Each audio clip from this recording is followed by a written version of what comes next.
Sound is vibration, and it forms the structuring schema in the subtle and physical matter of all things, including our physical bodies. As the primary sound energy coming from the source, the energy contained in Sanskrit vibration possesses in itself the negentropic capacity, that is, the capacity to create order. Which order? The divine order that life uses to create and diffuse matter in an infinite way. This order is symbolized by mathematics as the golden ratio, phi, and by geometry like the Fibonacci spiral. In our everyday 3D world, we live submerged in an energy contrary and opposite to the negentropic energy, entropic energy, which is electromagnetism of electrical devices, radiation from TV antennas, telephone and Wi-Fi, food, drinks, and other industrial consumables.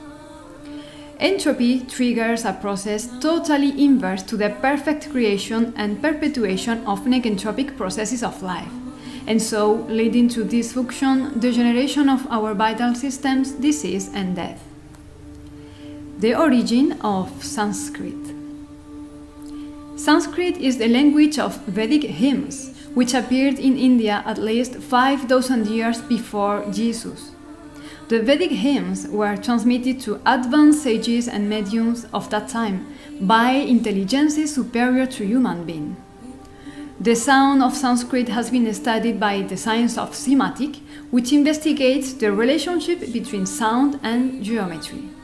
Each sound is an energetic frequency which generates a particular geometry that corresponds to it. Investigators in the field of semantic have observed that when pronouncing the vowels from Sanskrit alphabet, the geometry that is created in the sound box or in the molecule of water corresponds exactly to the shape and geometry of the pronounced vowel. This reveals to us that Sanskrit is not only a way for communication but also a refined technology of creation. When you receive the chants in Sanskrit, these sounds, which are vibrations, will interpenetrate and modify the deep vibration of your being, which stands in the vital fire that is continually informing and codifying the matter of your flesh and the matter of your thoughts and of your emotions. Chanting and reciting Sanskrit allow, therefore, the reconfiguration and alignment of our beings on our higher dimension that connects with our deep nature, which is ultimately pure divine consciousness, the creative matrix of life in our universe and in all the others. What happens during a session with Sanskrit chants? The effect of this source of negentropic frequency acting on the physical plane has an important impact on the subtle planes that build up the human being, the mental, emotional, and ethereal planes. The negentropic energy of Sanskrit, intelligent in itself, is the bringer of life and will repair and correct the errors and dysfunction existing in all levels, because this primordial energy of creation will bring the divine order in which the perfection and the infinite replication of super-ordered geometric patterns are born, keeping aligned with the light of the source. Impacted by this deep correction, we become the truest, purest, and authentic version of ourselves that will allow us to live life in a higher quality, in peace, joy, happiness, abundance, harmony, and full health. What recitations are chanted during a Sanskrit chant session? We will sing to you recitations for the main deities of Indian tradition. Krishna, avatar of God from the flame of love, he lives in the heart of every human being and every creature of this world. He is the most attractive one, and all beings are, sooner or later, magnetized to him. Brahma, the creator God of the world. Vishnu, the God preserving the world. Shiva, the God destroying the world. The divine partner of Brahma is Sarasvati. She is the graceful goddess of wisdom, knowledge, and musical arts. She is dressed with a white sari as a symbol of her purity. She is highly worshipped by those who have to face exams and speak in public. The divine partner of Vishnu is Lakshmi, goddess of abundance, creativity, fertility, and beauty. She is one of the most worshipped deity by Indian women.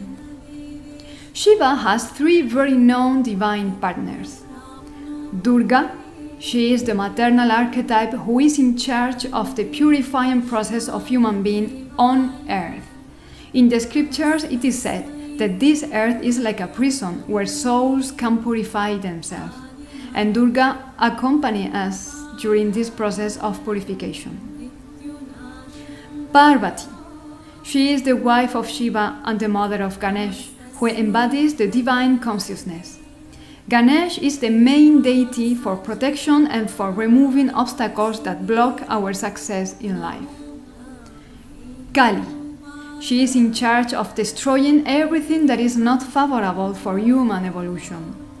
She is normally represented in a very dark and quiet, violent way. When Kali is in action, her husband is not far away from her. Shiva, as the consort of Kali, is named as Bhairava. How is a Sanskrit recitation session? Lying comfortably, you will be touched by waves of sacred sounds will start to flow continuously into the space where the session happens. Sanskrit recitations will recreate matter on all the planes that build up human nature, because such is the power of the verb. This kind of session, because of its quantum nature, allows remote sessions. In remote way, while you are at home lying comfortably on your own bed, you will receive the Sanskrit recitations through your earphones or headphones. If you resonate with the knowledge and wisdom from eternal India, please do not hesitate to contact us for more information or an appointment. Namaste!